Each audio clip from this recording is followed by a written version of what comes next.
In today's top stories, Tom Brady and Gisele Bündchen are featured in a new ad for crypto exchange FTX. El Salvador's new Bitcoin Chivo wallet could cause Western Union and MoneyGram to lose $400 million in commission. Tokenized stocks make waves in the crypto space. These stories and more in this edition of CoinPunks.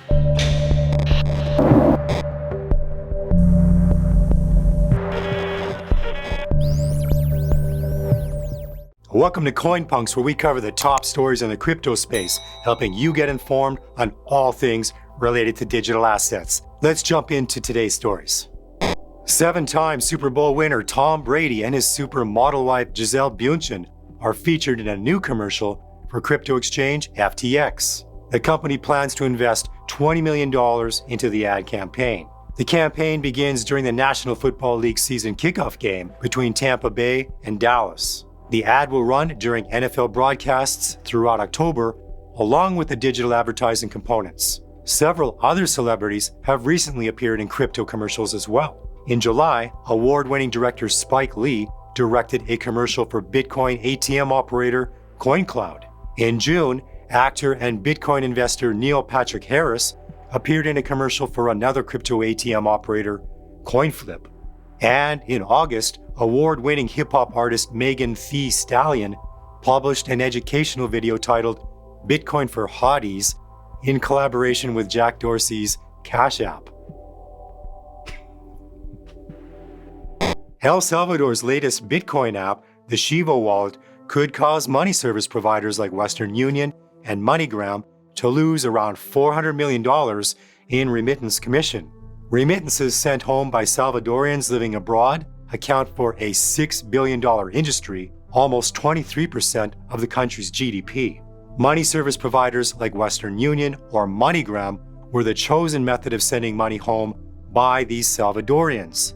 According to official data, around 60% of that cash comes via remittance companies and 38% through banking institutions. El Salvador became the first nation in the world to officialize BTC as legal tender. With it, the country also launched a new app, the Chivo wallet, which allows smooth and quick transactions in Bitcoin and US dollars.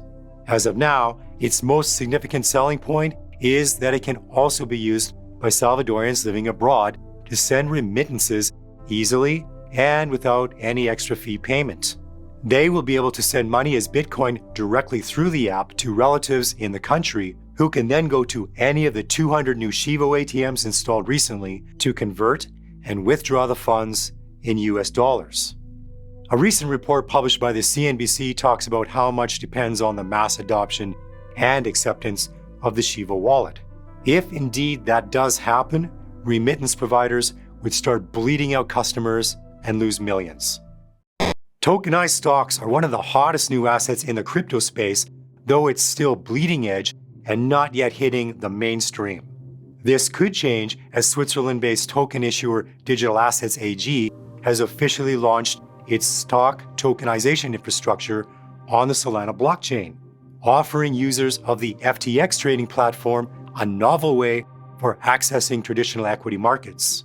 During the initial rollout, FTX users who have completed Know Your Customer documentation will have access to 55 free-floating stocks available 24 hours a day, 365 days a year, Digital Assets AG announced last Thursday.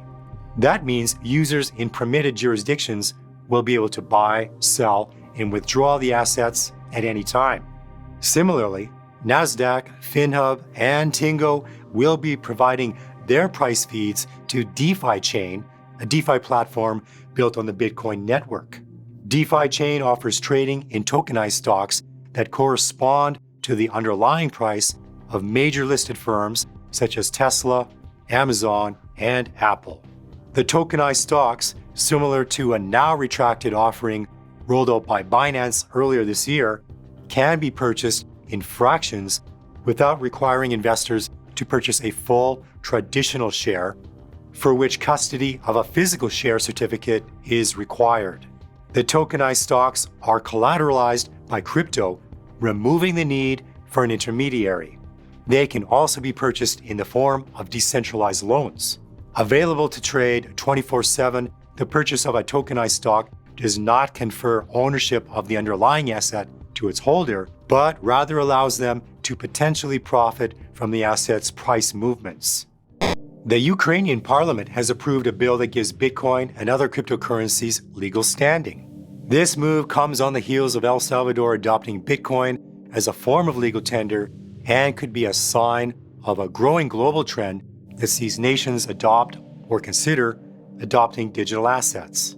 Where El Salvador has officially made Bitcoin a currency on par with the US dollar, Ukraine's move is the first step to crypto adoption, taking them on the path to acknowledge its legal status.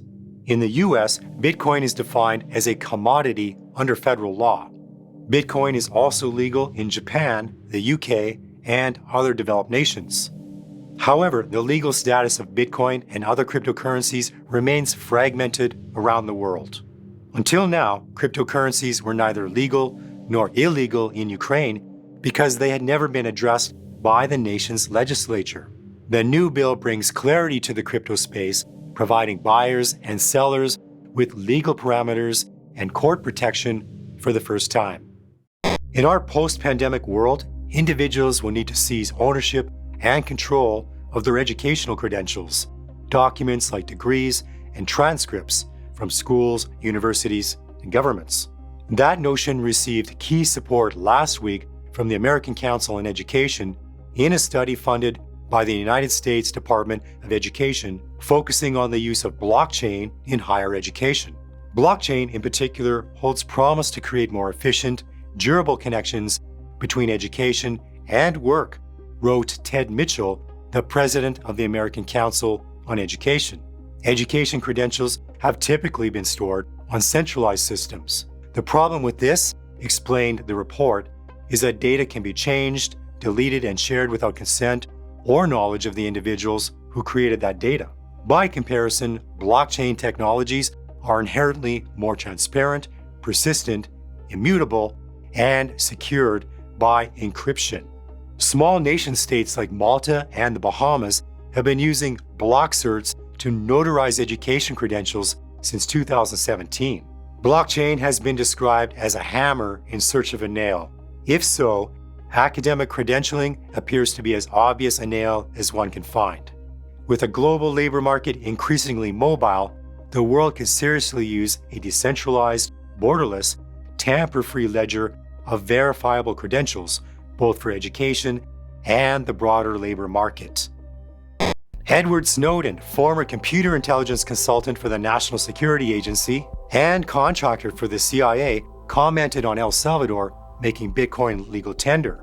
According to Snowden, there is now pressure on competing nations to acquire Bitcoin, even if only as a reserve asset. He also warned that latecomers may regret hesitating. Snowden is not the only one expecting other countries to follow in El Salvador's footsteps and adopt Bitcoin. Dante Masse, the executive president of the Central American Bank for Economic Integration, stated that if adopting Bitcoin as legal tender goes well in El Salvador and the cost of remittances drops substantially, other countries will probably seek that advantage and adopt it. In addition, global investment bank JP Morgan said that the move by El Salvador could be the beginning of a broader trend among similarly situated smaller nations. A new YouGov America poll asks 4,900 adult Americans whether they support the idea of the world's largest crypto becoming legal tender in the United States.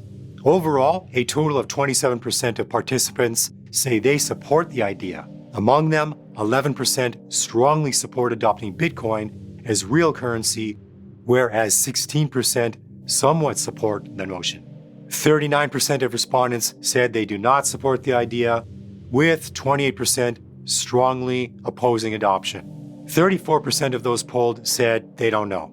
According to the data, most of the strong opposition comes from those who are older than 55, whereas people aged between 25 and 34 support Bitcoinization the most.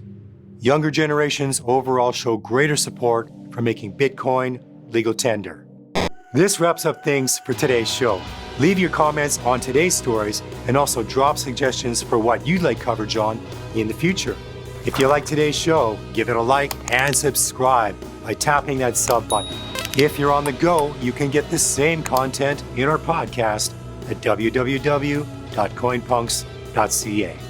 Thanks for tuning in and catch you in the next one.